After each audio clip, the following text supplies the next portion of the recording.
सबसे पहले मैं एपोलॉजी करना चाहूँगा क्योंकि मेरी तबीयत भी बहुत ख़राब थी। ऑलरेडी इतनी डिले कर ली थी मैंने, तो वीडियो बनाना ज़रूरी था, तो काफ़ी कमियाँ होंगी, तो उसके लिए मैं पहले ही माज़रत मांगता हूँ। नंबर 2, कैमरा की क्वालिटी बहुत ख़राब है। जो अवेलेबल फ़ोन था छोटा मोटा, तो उससे ही हमने बना ली।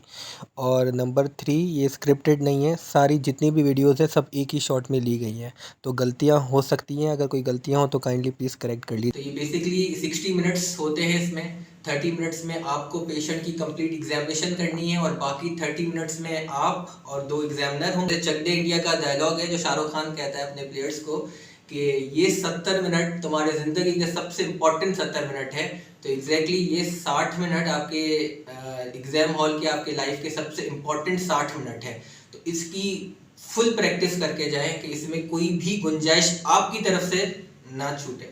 अलग अलग पोर्शन बने हुए होते हैं, तो आप जैसी पोर्शन के अंदर एंटर होंगे, पेशेंट ऑलरेडी लेटा हुआ होगा, चेयर पर चेयर होगी नहीं होगी वो डिपेंड करता है, और नहीं है तो कोई इशू नहीं है, और हो भी सकता। और उसके बाद 2 एग्जामिनर सामने बैठे होंगे और आपको पूरा ऑब्जर्व कर रहे होंगे। आपको बीच में कोई भी कमेंट्री नहीं करनी, चुपचाप काम करना है। और जैसे ही कोई चीज़ मांगनी हो तो वो एग्जामिनर से मांगनी है। अगर उनके पास होगी तो वो आपको दे देंगे, और नहीं होगी तो नोटेड कह के टिक लगा देंगे। इन एनी केस आपको मांगनी है। तो सबसे पहले आप आते हो, एग्जामिनर को सलाम करेगा, अस्सलाम वालेकुम, मैं कम इन, तो वो बोलेंगे हाँ हाँ शुरू करो। तो फिर आप बैठोगे और फिर आपका टाइम शुरू हो जाएगा। ज़्यादा टाइम वेस्ट नहीं करना। तो फौरन आपको मास्क ऊपर करना है, कि वीडियो की वजह से मेरा मास्क नीचे है। पेन आपके हाथ में नॉर्मल होगी, एक गद्दा होगा और एक पेपर होगा, वाइट कलर का, प्योर वाइट कलर का पेपर होगा। तो आप पेन आपके हाथ में होगी नॉर्मली। तो आप सबसे पहले आप स्टार्ट करोगे, पेशेंट की कंसेंट और इजाज़त लोगे, अपना इंट्रोडक्शन करवाओगे, जैसे GIC कहते हैं। मेरा नाम डॉक्टर जाजिम इमन है और मैं आपका मुआयना वगैरह करना चाहूँगा, तो क्या मुझे इजाज़त है? जी बिल्कुल। ठीक है। आपका नाम? दशरथ। उम्र? मतलब 21 कहाँ पे रहते हैं? हैदराबाद। क्या करते हैं? स्टडी। ठीक है। मर्द हैं औरत हैं? मालूम। भाई ये मजाक कर रहा हूँ, ये सवाल नहीं करना भाई। जेंडर आप देख के ही पता चल गया। ये सवाल क्या है, उधर जूते खाओगे। खैर जोक्स अपार्ट वापस आते हैं। तो नेम, एज, एड्रेस पूछा, इंपॉर्टेंट है। उसके बाद पूछना है शादीशुदा है आप? नहीं। बच्चे कितने हैं? तो खैर ये भी सवाल नहीं करना, तो ये थोड़ा मैं मजाक कर रहा हूँ। तो इन शॉर्ट मार्शल स्टेटस पूछना है, और उसके बाद अगर वो यस कह रहा है तो फिर बच्चे का पूछना है। तो ये इंपॉर्टेंट सवाल क्यों है? अब सोशियो इकोनॉमिक स्टेटस हमने पूछना नहीं है डायरेक्ट पेशेंट से। ये नहीं पूछना भाई कितना कमाते हो तुम, डायरेक्ट नहीं पूछना ये। तो आप उनका एड्रेस जब पूछा, उनका ऑक्यूपेशन पूछा कि दर्जी है, क्या है, मार्शल स्टेटस, बच्चे कहाँ हैं, या ज़्यादा बच्चे किस स्कूल में पढ़ते हैं, तो आपको आइडिया हो जाता है। अगर आपको लगे कि पेशेंट कंफर्टेबल है तो इनडायरेक्टली किसी तरह पूछो। और सोशियो इकोनॉमिक स्टेटस की इंटरप्रिटेशन इसलिए ज़रूरी है क्योंकि रेस्टोरेटिव ऑप्शन में आगे जाके काम आएगी। क्या ये गोया ये पेशेंट इम्प्लांट के लिए तैयार होगा या नहीं होगा। तो इसमें आपको सिर्फ 1 मिनट में ये करना है, 1 मिनट, उससे ज़्यादा नहीं लगाना। नाम क्या है, उम्र क्या है, कहाँ रहते हो और क्या करते हैं आप, शादीशुदा है, बच्चे कितने हैं। ठीक है, ये सवाल पूछ लिया। अब आते हैं हमारे दूसरे 2 मिनट का स्टेशन। उसमें हमें पेशेंट को कुछ पूछना है कि आप क्यों यहाँ पे आए, आपकी शिकायत क्या है। जो पेशेंट की आम साधारण सी जबान है, तो वो बताएगा आपकी शिकायत क्या है। स्केलिंग करवानी है। ठीक है, बस अब कोई भी शिकायत है उनको वो आपको बताएगा। ये तो हमने वैसे ही डमी पेशेंट बिठाया है, तो वो बोलेगा कि मुझे अपर में पेन है। ठीक है, किसी चीज़ में पेन है। मेन मोस्ट कॉमन जो कंप्लेन होता है ना, वो पेन का होता है। चीफ कंप्लेन को तो आपको हमेशा फोकस और एम्फेसिस पे रखना है। बाकी प्लानिंग भी आपको करनी है, लेकिन चीफ कंप्लेन आपका प्राइमरी गोल होगा। फिर आपको पूछना हिस्ट्री ऑफ प्रेजेंटिंग कंप्लेन, कहाँ दर्द होता है, कब से शुरू हुआ था और कितना तेज होता है, और क्या कितनी देर तक आपका दर्द चलता है, क्या किसी वजह ठंडे गर्म से दर्द होता है, दवाई खाने की आपको जरूरत पड़ती है। तो रिलीविंग फैक्टर्स, एग्रीवेटिंग फैक्टर्स, और ये एक ही जगह पे है दांत पे या फैलता है, दिमाग तक जाता है। तो इस तरह के आपने जो बुनियादी सवाल हैं, जो ये तो सबको रटे हुए हैं, 3rd ईयर फाइनल ईयर से करते हुए आ रहे हैं, इसमें मैं ज़्यादा क्या बोलूँ। एक सोक्रेट्स भी निमोनिक होता है, कोई उसको फॉलो करना चाहे तो उसको करो। तो 2 मिनट के अंदर आपको चीफ कंप्लेन और हिस्ट्री ऑफ चीफ कंप्लेन, इसके लिए 2 मिनट, आपके 3 मिनट हो गए। बस आपको नहीं पहने हुए। उसके बाद आप पूछेंगे पास्ट डेंटल हिस्ट्री, क्योंकि वो डेंटल से ही रिलेटेड होगी। तो उस वक्त पूछ सकते हैं, पहले पूछे तो ज़्यादा इजी है, मुझे ये इजी लगता है। तो आपने पहले दांतों के डॉक्टर को दिखाया है, तो आपने क्या क्या काम करवाए हैं और कब करवाया था। कुछ पेशेंट आते हैं कि वो बोलते हैं कि हफ्ता पहले ही रूट कैनाल करवाई थी, मैंने क्राउन निकलवाया था। तो रिसेंट कुछ पेशेंट की कंप्लेन होती है जिसका सारा फोकस ही वहाँ पे होता है। और उसके बाद फिर आपको मेडिकल हिस्ट्री लेनी है। उसके लिए आपको पूरे 2 मिनट देने हैं, डेंटल और मेडिकल हिस्ट्री को 2 मिनट देना है। तो उसमें 4 मेन बातें पूछनी है कि खून का मसला, शुगर का मसला, मतलब ब्लड प्रेशर, शुगर, मैदे का मसला यानी कि जीआईटी, गुर्दे का मसला यानी किडनी। इसकी आप उर्दू लुगत भी याद कर ले। और उसके बाद फैमिली हिस्ट्री, क्या आपके पेरेंट्स में किसी को है, किसी खानदान में किसी को। मेडिकल हिस्ट्री भी जल्दी जल्दी कर लेनी है। दवाइयाँ वगैरह आप कुछ खाते हैं, और दवाइयाँ अगर वो कहता है हाँ खाता हूँ, तो फौरन एग्जामिनर से पूछना है sir can I get the prescription list of the patient. तो वो बोलेगा नोटेड, होगी तो आपको दे देंगे, मैंने मांगी थी मुझे दे दी थी, और सच में दवाइयाँ समझ ही नहीं आई थी क्या लिखी हुई थी, तो बस मेरा पूछना पड़ता है, वो नोटेड वाला टिक हो गया। पर वो उसके बाद कोई आपको दवाई से एलर्जी तो नहीं है, पहले कभी हॉस्पिटलाइजेशन हॉस्पिटल में आप दाखिल वगैरह हुए हैं, ये 2 मिनट, तो आपके 5 मिनट हो गए। 1 मिनट बायोडेटा, 2 मिनट चीफ और हिस्ट्री ऑफ चीफ कंप्लेन, फिर 2 मिनट डेंटल हिस्ट्री और मेडिकल हिस्ट्री, तो 5 मिनट आपकी। हैबिट्स पे आना है, तो सबसे पहले ओरल हाइजीन हैबिट्स। आप ब्रश करते हैं, किस तरह ब्रश करते हैं और दिन में कितनी दफा ब्रश करते हैं, आप धागा इस्तेमाल करते हैं, आप कुलियों की दवा इस्तेमाल करते हैं, तो ये आपने सवाल कर लिए। और उसके बाद डाइटरी हैबिट्स में सेकंड नंबर पे डाइटरी हैबिट्स इंपॉर्टेंट है। तो इन शॉर्ट हमें जानना है कि हाई कैरियर रिस्क है या नहीं है। तो आपको मीठे का शौक है, तो कुछ मरीज होते हैं वो कहते हैं हाँ मैं मीठे का शौकीन हूँ, ब्लंटली कह देते हैं, तो बात ही खत्म हो गई, आगे सवाल करने की जरूरत ही नहीं है, डेक करने की जरूरत ही नहीं है। लेकिन कुछ पेशेंट इतना खुल के नहीं बताते, तो उनसे आगे पूछना चाय पीते हो दिन में कितनी दफा, और चीनी के कितने चम्मच डालते हो, और चॉकलेट स्वीट डिश वगैरह कितना खाते हो, केक्स वगैरह, तो इस तरह के आप सवाल पूछ। पैराफंक्शनल हैबिट्स, तो आपको रात को सोते वक्त दांत चबाने की या दिन के दौरान कोई दांत च्यू करने की, रगड़ने की आदत है या नहीं है, या आपको रात को सोते वक्त किसी ने आपको बताया है कि आपको ये आदत है, क्योंकि तो उसके बाद लाइफ स्ट्रेस पूछना है कि आपकी जिंदगी में स्ट्रेस है या नहीं है, तो बहुत ज्यादा स्ट्रेस है, नॉर्मल है। फिर आना है अदर हैबिट्स में, उसमें पूछना है पान छालिया सिगरेट वगैरह पीते नहीं पीते। लेडी पेशेंट हो तो इतना खुल के नहीं पूछना कि आप सिगरेट पीती हो नहीं पीती, आप शराब पीती हो नहीं पीती, तो ऐसे सवाल। खुश्क रहता है आपका नहीं रहता, और पेशेंट कह रहा है हाँ रहता है मुंह खुश्क, तो आपको एग्जामिनर से मांगना है, कहना है get the salivary analysis report. अगर वो कह रहा है, नॉर्मली वो कहते हैं नहीं है, डाइट डायरी भी आप इस वक्त मांग सकते हैं। अगर वो पेशेंट कह रहा है कि मैं बहुत मीठे का शौकीन हूँ, तो और बात अगर कोई बात पूछना भूल गए और बाद में याद आ गई तो टेंशन नहीं लेना, तो ठीक है, खैर मूव ऑन, इतना कोई फर्क नहीं पड़ रहा कि आपने एक चीज पूछना भूल गए। लेट से आपने मार्शियल स्टेटस पूछना भूल गए थे आप, शादी वाला, और आपको याद आया इधर हैबिट्स में, अचानक क्लिक किया, अरे मैंने तो पूछा ही नहीं शादी, अब नहीं पूछना, तो अब आपको अपना टेम्पो कम। एग्जामिनर आपको 1 या 2 चीज मिस करने पे फेल नहीं कर देगा, वो बेसिकली आपका एक तरीकेकार देखना चाहता है, ठीक है, आपकी अप्रोच देखना चाह रहा है। तो इस पे इतना आप ध्यान नहीं देना इन चीज़ों पे ना, जब भी मैं कह रहा हूँ 1 मिनट 2 मिनट 1 मिनट 2 मिनट, क्योंकि मुझे पता है हमें एक्चुअल में किस चीज़ को वैल्यू देनी है, तो वो अपना एक्सपीरियंस में शेयर कर रहा हूँ कि हमें किस चीज़ को वैल्यू देनी है। 7 मिनट के अंदर या 6 मिनट के अंदर आपकी हैबिट्स वगैरह सब हो गई। अब आपको आना एक्स्ट्रा ओरल एग्जामिनेशन के लिए, उसके लिए आपको 3 मिनट देने हैं अपने आप को, यानी 7 मिनट 3 मिनट 10 मिनट आपके हो गए। तो एक्स्ट्रा ओरल एग्जामिनेशन में आपको एग्जामिनर से मांगना है कि can I get the gloves, तो आपको उठ के आना है और जल्दी से आपको ग्लव्स पहन लेना है। एक्स्ट्रा ओरल में डिपेंड है लाइट खोलो या ना खोलो, लेकिन इंट्रा ओरल में तो लाजमी है। मेरी एग्जामिनर से बात हुई थी तो उसने कहा था, कैंडिडेट था, उसने बहुत अच्छा सा कुछ किया था, लेकिन उसने इंट्रा ओरल एग्जामिनेशन में प्रेशर में आके एंजाइटी में लाइट खोलना ही भूल गया था। तो बातें उसने सब सही बताई थी, लेकिन लाइट ही नहीं खोली थी, जो बिल्कुल बेसिक चीज़ है, तो वो बेसिक चीज़ ना करने पे उसको फेल कर दिया था।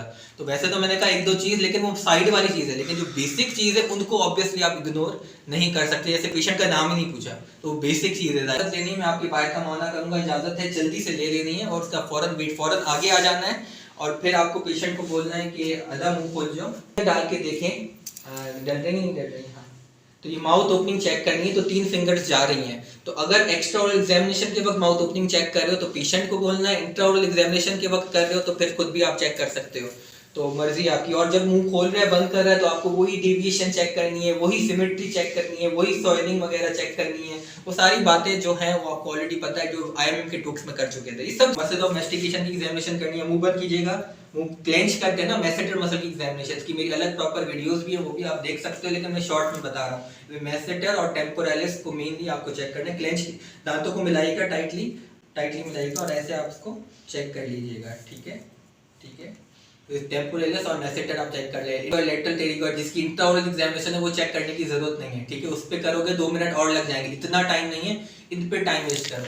अगर पेशेंट की chief complain he muscle of investigation से रिलेटेड है तो फिर अलग बात हो गई। और उसके बाद लिम्फ नोड एग्जामिनेशन, ठीक है, आंखें खोल के रखिएगा, दर्द हो तो बताइएगा, ये पेशेंट को कह देना है और जल्दी जल्दी में बात करनी है, कॉन्फिडेंस के साथ बात करनी है, घबराना नहीं है उस वक्त। और ठीक है, ये और एट अ टाइम ना एक चेक करना है, एट अ टाइम एक, ठीक है, फिर सबमेंडिबुलर, फिर ये पोस्ट ऑरिकुलर, प्री ऑरिकुलर, फिर पोस्ट ऑरिकुलर, फिर पीछे से ऑक्सीपिटल, फिर इसके ये इस तरह करना है, ये वाले कर लिए, ये वाले कर लिए। इसकी मेरी कंप्लीट वीडियो है, बट बिल्कुल वीडियो में तो 3-4 मिनट में मैंने किया क्योंकि पूरा टॉक्स में सेशन आता है, इसमें ये नहीं है। एग्जामिनर बस देखते हैं, हाँ किया है टिक कर, हाँ किया है टिक कर देते हैं। आप शुरू करते हो ना करना, वो तभी टिक कर लेते हैं, तो टेंशन ना लो, इतना फोकस ना करो लिम्फ नोड पे। और फिर टीएमजे की एग्जामिनेशन करो, ठीक है ना। अगर इंट्रा ऑरिकुलर कर रहे हो, पिंकी फिंगर डालो, मुंह खोलिएगा, मुंह खोलिएगा, खोलिएगा, बंद कीजिएगा, खोलिएगा, बंद कीजिएगा। दर्द वगैरह हुआ नहीं हुआ, नहीं हुआ, ठीक है, सारा ये आपने कर लिया। उसके बाद स्माइल एनालिसिस भी करना है। अब आपको फुल मुस्कुराना है, फुल हंसे आप, फुल हंसे, ठीक है, समझे आपकी 1 लाख की लॉटरी। हाँ ये तो ये आप फुल हंस रहे हैं तो उनकी स्माइल लाइन देखनी है, हाई स्माइल लाइन है, लो स्माइल लाइन है, सबसे इंपॉर्टेंट चीज, ठीक है ना। ये मार्जिनल जिंजाइवा पे तो ये नॉर्मल स्माइल लाइन है, ना गमी स्माइल है ना स्लो स्माइल लाइन है। और डाउन प्रीमोलर टू प्रीमोलर दिख रहे हैं, और ये थोड़ा इस तरह आपको स्माइल लाइन वगैरह बेसिक चीजें चेक करनी है, मिड लाइन वगैरह चेक करनी, काफी इतना स्माइल एनालिसिस में ज्यादा घुसना नहीं है, जल्दी जल्दी चीजें आपको कुल 3 मिनट में ये सब कुछ करना है। अगर वियर का केस है, क्योंकि पेशेंट मुंह खोलेगा, आप देख लेंगे वियर का मसला है नहीं, तो आरवीडी ओवीडी अभी चेक करनी है। आरवीडी ओवीडी का क्या तरीका होता है कि आप क्या करते हो, कंसेंट लोगे, पेंसिल आपके पास होनी चाहिए, तो एक आप इधर निशान लगाओगे और एक आप इधर निशान लगाओगे, ठीक है ना। तो आप एक आरवीडी में चेक करोगे, यानी रेस्टिंग पोजीशन में हो, पेशेंट को आगे बिठाना है, आगे होइएगा, थोड़ा आगे होइएगा, हाँ ठीक है। तो नॉर्मल चेक किया और फिर बंद करवा के चेक किया, तो 2 दफा चेक करना है आपको, ठीक है। पेन से नहीं, पेंसिल से और इजाजत से निशान लगाने हैं। और आरवीडी ओवीडी हर केस में नहीं करना, इस पर टाइम वेस्ट नहीं करना, अगर वियर का केस हो तब करना है।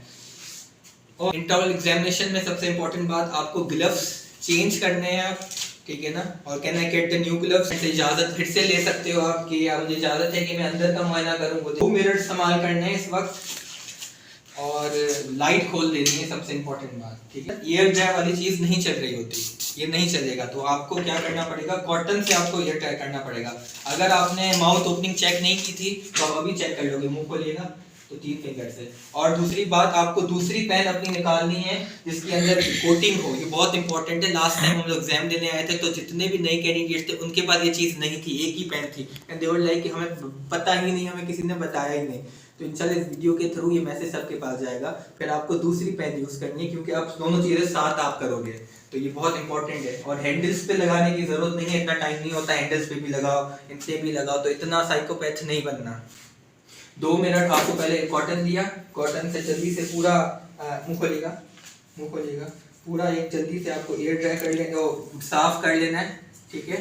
और आपको 2, ठीक है ना, ये आपने चीक्स चेक कर ली हैं, लिप्स चेक कर लिए हैं, ठीक है। और आप पैल्पेशन से भी ये सॉफ्ट टिश्यूज, हार्ड टिश्यूज सब इस तरह चेक कर सकते हो। पहला क्वाड्रेंट, दर्द हो तो बताइएगा, दूसरा क्वाड्रेंट, दर्द हो तो बताइएगा, तीसरा क्वाड्रेंट, दर्द हो तो बताइएगा, चौथा क्वाड्रेंट, दर्द हो तो बताइएगा। तो पैल्पेशन कर ली, जबान बाहर निकालिएगा, जबान तालू पे लगाइएगा, ठीक है, इधर से चेक की, इधर से चेक की, जबान वगैरह सब। कोई सॉफ्ट टिश्यू इतना कोई खास मसला नहीं होता, जल्दी करना है, ये दिखावा है, समझो बात, हर चीज को सीरियस नहीं लेना, थोड़ा एक्टिंग करना सीखो। मुझे पता है सारे कितने एक्टर्स हो, बट जो हम नॉर्मली करते हैं यहाँ पे एक्टिंग अपनी निकालो, शो ऑफ करना होता है, दिखाना होता है, भाई मैं जीतता हूँ सॉफ्ट टिश्यू, जैसे मैंने सब कर लिया, तो उस पर ये करना पड़ता है। और कोई छोटी सी ब्लैक पिगमेंटेशन हो वो नहीं बतानी कि ब्लैक पिगमेंटेशन थी, तो उधर ही पकड़ लेंगे आपको, फोकस आपका हटाना नहीं है, वो एक मामूली सी चीज होती है उसका जिक्र। हाँ कोई बड़ी चीज वो सॉफ्ट टिश्यू में वो मेंशन कर लेनी है।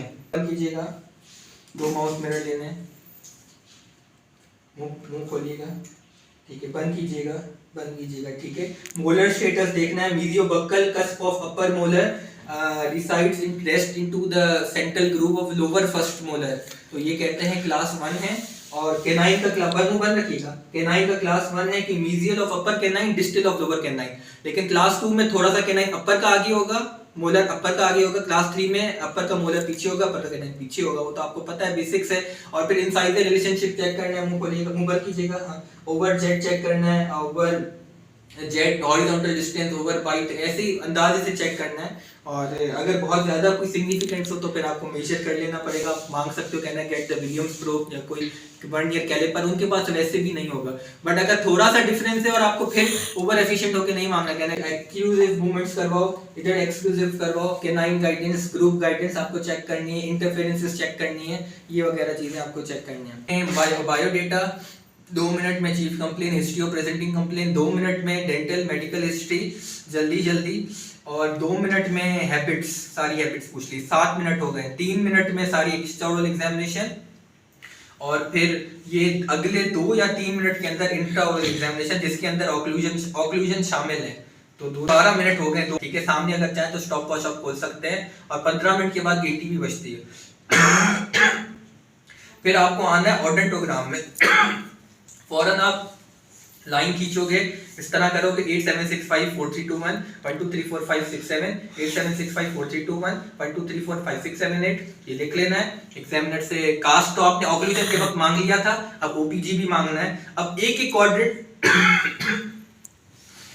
सॉरी, वायरल सीजन भी चल रहा है, थोड़ी तबीयत भी खराब है, लेकिन ये खास वीडियो ऑलरेडी मुझे डिले हो गई थी, तो आप लोगों के लिए वीडियो बनाना लाजमी था। तो इन मिसहैप्स को प्लीज इग्नोर कीजिएगा, मुझे माफ कीजिएगा। तो अब एक ही क्वाड्रेंट चेक करो और वो लिखते जाओ। सारा चेक करके फिर लिखोगे तो याद ही नहीं होगा, और एक एक दांत अगर लिखोगे तो बहुत ज्यादा टाइम लग जाएगा। क्वाड्रेंट चेक करो, ठीक है ना। ये आपने कहीं साइड पे कुछ चीजें होंगी तो उधर आपने रख दिया, पूरा एग्जामिनेशन किया, वो खोलेगा थर्ड मोलर, सेकंड, फर्स्ट, ठीक है, इस तरह किया। कोई कैरी से, कोई क्या है, गौर से देखा फर्स्ट सेंटल इंसाइजर तक, ठीक है। और 8 grossly carriers, 6 grossly carriers, 5 distal carriers, ऐसे लाइन बना के ऊपर लिख देना है, क्योंकि 1 2 3 4 4 इंटैक्ट, 4 3 2 1 इंटैक्ट। जो इंटैक्ट है ना, उन पर भले कुछ ना लिखो, वो आप समझ जाओगे इंटैक्ट है, क्योंकि आपने अभी पर किसी को सबमिट नहीं कराना। वो कोई सबमिट होगा और उसके अकॉर्डिंग मार्क्स मिलेंगे, नहीं, आपके जहन में जो है आप तो वही बोलते हो। और उसके बाद 1 2 3 4 इंटैक्ट है, फिर 5 सुप्रा, फिर दूसरे क्वाड्रेंट में आना है, फिर लिखना है 5 सुप्रा erupted, 6 BDR, 7 distal carries सिस्टल mesial, ये भी लिख लो, कोई हर्ज नहीं है। और साथ साथ ओपीजी, आधा काम तो ओपीजी से ही पता चल जाता है। ओपीजी की बहुत ज्यादा इंपॉर्टेंस है। ओपीजी और ये ओपीजी, एक क्वाड्रेंट का ओपीजी और दांत, ओपीजी और दांत, ओपीजी और दांत, और लिखो 3 काम साथ। तो 4 मिनट में चारों क्वाड्रेंट होने चाहिए। हमारे पास 17 मिनट हो गए, अब 3 मिनट बचे हैं, या 18 मिनट, 1 मिनट ग्रेस दे दो, 5 मिनट दे दिए आपने। अब 2 मिनट में आपको बीपी चेक करना है, वही कोई कुछ दांत चेक कर लो, 6 चेक कर लो, 1 चेक कर लो, वो जो रीडिंग्स होती है ना वैसे कर लो। और बीवी स्कोर चेक करना है, टूथ सरफेस लॉस अगर है तो वो आपको चेक करना है, तो वो इसकी क्लासिफिकेशन याद कर ले मेरी जो। अब उसके बाद इधर ही इसी पेज पे ना नीचे प्रॉब्लम लिस्टिंग, ये पिक्चर शेयर हो जाएगी आपके साथ इस वीडियो में, आखिर में इसको जूम इन पे भी लगा देंगे, और ठीक है ना। तो ये प्रॉब्लम लिस्टिंग में आपको ऑपरेटिव और oral maxillofacial surgery, पेरियो, ortho, प्रोस्तो already headings देनी है ताकि आपको याद रहे। अब ऑपरेटिव में ना कैरीज, कौन से दांत कैरीज थे, इस तरह बनाकर 8 6 5 7 8 7 6 5। फिर हमें कोल्ड टेस्ट का पूछना है या नहीं पूछना, $1 मिलियन सवाल।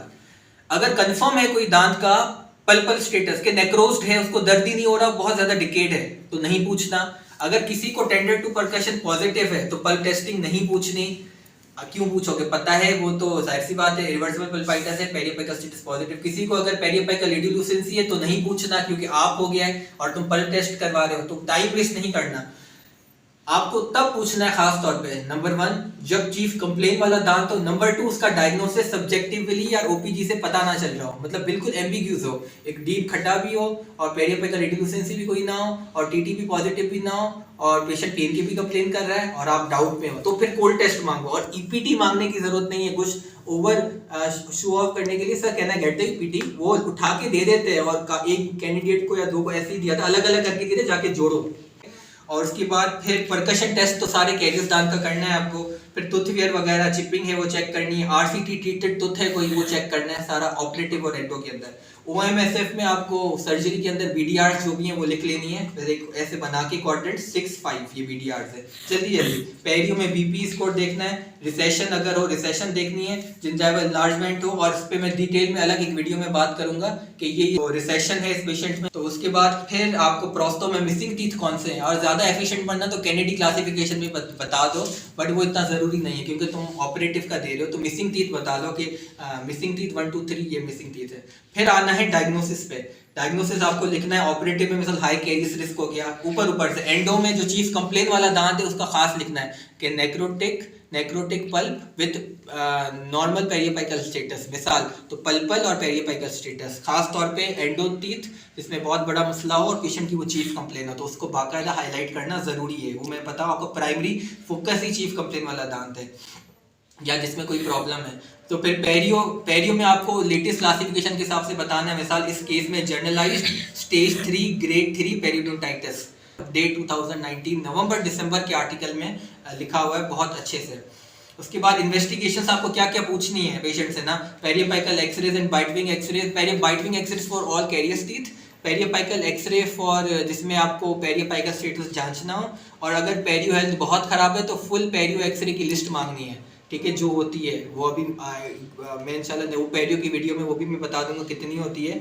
और डाइट डायरी, स्लेवरी एनालिसिस अगर ज़रूरत है, mounted cast on semi adjustable articulator ये बोलना है, ये भी मांगना है, वो ऑक्लूजन के वक्त ही मांग लिया था आपने। फोटोग्राफ अगर तुतवेयर का केस लेना है, इधर साइड पे ना इधर एरो देकर और आपको ट्रीटमेंट प्लान आपको लगा देना है। तो ये सारा एक ही पेपर में सारा हो जाता है। तो आप 3-4 मिनट प्रॉब्लम लिस्टिंग के लिए और 3 मिनट और 1 मिनट डायग्नोसिस के लिए। डायग्नोसिस में ज़्यादा टाइम नहीं लिखता, और अगर ना भी लिखो ना डायग्नोसिस, अगर कुछ स्किप करना हो तो कर सकते हो स्किप ना, क्योंकि जब बोलोगे तो आप ना वो आपसे शीट नहीं मांगते, ठीक है। जब ये बताओगे तो डायग्नोसिस उसी वक्त भी आप बता सकते हो, उधर देख के बता सकते हो, जरूरी नहीं है वो चीज़ लिखी हुई। आपने प्रॉब्लम लिस्टिंग कभी नहीं छोड़ना, ये बहुत इंपॉर्टेंट है। या 5 मिनट इस तरह के आखिर में 1 मिनट बच जाए। वैसे तो लोग ज़्यादा बोलते हैं बट मैं बहुत प्रैक्टिकल बात कर रहा हूँ कि इतना टाइम बचता नहीं है। तो इमरजेंसी फेस, अगर इमरजेंसी है, और अगर इमरजेंसी नहीं है तो फिर इमीडिएट फेस आएगा। तो मिसाल कोई एक्सट्रैक्शन करवा ली या रूट कैनाल शुरू कर दी, या कोई ब्रिज अगर ख़राब है तो ब्रिज निकाल दिया। कंट्रोल फेज या स्टेबलाइजेशन फेज, उसके अंदर नंबर 1 प्रिवेंशन, सारी प्रिवेंशन की बातें बतानी, इस पर एक अलग वीडियो आएगी। और उसके बाद 5 Rs, number 1 removal of BDs control phase में, RCT कंप्लीट कर लो जो शुरू की थी, रेस्टोरेशन कैरीज कंट्रोल रेस्टोरेशन, और उसके बाद रिप्लेसमेंट RPDs लगा सकते हो कंट्रोल फेज में, कभी भी डेफिनेटिव रेस्टोरेशन नहीं करनी। और उसके बाद 5वां R है रूट सरफेस डिब्राइडमेंट, यानी कि scaling and root surface debridement in FMD fashion, यानी फुल माउथ डिसइंफेक्शन। 6वां R है रेफर, आपको रेफर करना है, मिसाल ऑर्थो है या कोई ग्राफ्टिंग का केस है तो आप फन्ने खान ना बनो, बोल दो कि I will refer to periodontist, I will refer. और उसके बाद तीसरा है रीएवल्यूशन उसके दूसरे की, तो वो एक उसके बाद है डेफिनेटिव फेज, यानी कि आप क्या लगाओगे तो उसमें आपने एक बना देना है ना, इस तरह करके ना, कौन कौन से दांत आपको लगाने हैं इस तरह, तो फौरन बता दो। और उसके बाद फिर मेंटेनेंस फेज, वो भी आपको लिखने की ज़रूरत नहीं है मेंटेनेंस फेज। और प्रिवेंशन फेज भी लिखने की ज़रूरत नहीं है कि मैं फ्लोराइड जेल दूंगा, ये लिख रहे हो तो मैं पिट एंड फिशर सीलेंट लगाऊंगा, मैं फ्लोराइड जेल या फ्लोराइड वार्निश लगाऊंगा, तो ये कॉमन सेंस की बात है। ये मैं डाइट डायरी पेशेंट को दूंगा कि अगर डाइट डायरी नहीं है तो पेशेंट को देनी है आपको, और ये चीज़ें आपको रटी हुई होनी चाहिए। तो ये चीज़ लिखने में टाइम वेस्ट ना करो, तो वैसे भी फर करके बोल सकते हो उधर, तो लिखो सिर्फ वो जो आपको डाउट हो कि मैं वहाँ पे बोल ना पाऊँ। तो ये प्रैक्टिस के साथ ये चीज़ें पक्की हो जाएंगी। और फिर आखिर में 1 मिनट सिर्फ कम से कम होना चाहिए, 1 मिनट कि आप पेशेंट को क्विकली एक्सप्लेन कर लो। तो उस पर भी नंबर होते हैं, तो क्विकली आपको एक्सप्लेन करना है कि भाईजान हमने आपको पूरा मुआयना कर लिया, तो हम बेसिकली ये करेंगे कि आपका पहले ये जो दांत है जिसमें आपको बहुत दर्द है, हम उसकी रूट कैनाल आज शुरू कर लेंगे, और आपको उसमें साथ में एक जड़ी भी उसमें पेन है वो निकाल देंगे। तो ये आपको शुरू में ये करेंगे, और उसके बाद में आपको अगले हफ्ते बुलाएंगे, 2 हफ्ते बाद बुलाएंगे, और फिर आपकी बाकी के काम सही करेंगे, जहाँ कुछ फिलिंग्स की ज़रूरत है आपको, फिर स्कीलिंग वगैरह भी दांतों की सफाई करवाएंगे। तो इस तरह आपको क्विकली वो बस देखेंगे ना, फिर टाइम खत्म हो गया तो कोई इशू नहीं है, एटलीस्ट उन्होंने देखा कि यू नो कि आपको करना है, सामने बैठना है, और आपकी पोजीशन बिल्कुल ठीक होनी चाहिए, लाइक आपकी बैक स्ट्रेट होनी चाहिए, थोड़ा कॉन्फिडेंट हो, और एक थोड़ा सा तरीके के साथ बैठना चाहिए, ऐसे टांगे करके भी नहीं बैठना चाहिए, ऐसे बैक झुकी हुई हो ऐसे भी नहीं बैठना चाहिए जैसे आपकी कुर्बानी होने वाली है। तो नॉर्मली आपको बैठना है और फिर आपको बात करनी है।